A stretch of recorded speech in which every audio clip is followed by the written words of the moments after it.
the interesting thing is, obviously, we haven't the faintest idea what the stock market is going to do when it opens on Monday. We never have had. We have never made, Charlie and I don't think, in all the time we've worked together, and I'll tell you something later on maybe about how learning takes place, but we have never, I don't think we've ever made a decision that where either one of us has either said or been thinking we should buy or sell based on what the market is going to do.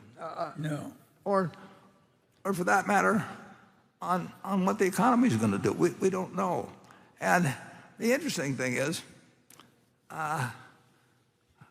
sometimes I get some credit someplace for the fact that, how wonderful it was that we were optimistic in 2008 and when everybody was down on stocks and all that sort of thing. We spent a big percentage of our net worth at a very dumb time. and I shouldn't say we, it's I.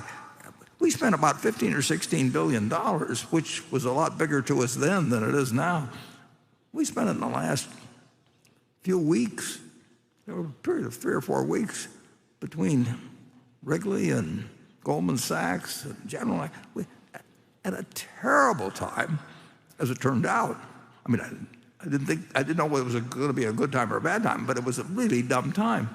And I wrote an article for the New York Times and Buy America and all these things. Well, if I'd had any sense of timing and waited 6 months until, I think the low was in March, and in fact, I think I was on CNBC maybe that day or something, but I totally missed that opportunity. I totally missed, in March of 2020. We have not been good at timing. We've been reasonably good at figuring out when we were getting enough for our money, and we had no idea when we bought anything. Well, we always hoped it would go down for a while so we could buy more, and we hoped even after we were done buying and ran out of money that if it was cheap, the company would keep buying, and in fact taking our interest up. I mean, that's stuff you could learn it in 4th grade, but it's not what's taught in school. And I mean, so never give us any credit. Well, actually, give us all the credit. I mean, go out and tell everybody how smart we are, but we aren't. We haven't ever timed anything. We've never figured out insights into the economy. I mean, when I was 11 years old, March 12th, I guess, 1942, March 11th, I bought stock when the Dow was 90. Well, it was 101 in the morning. It was 99 at the end of the day, I think. And now it's 34,000, or maybe it's 1,000 less than it was on Thursday.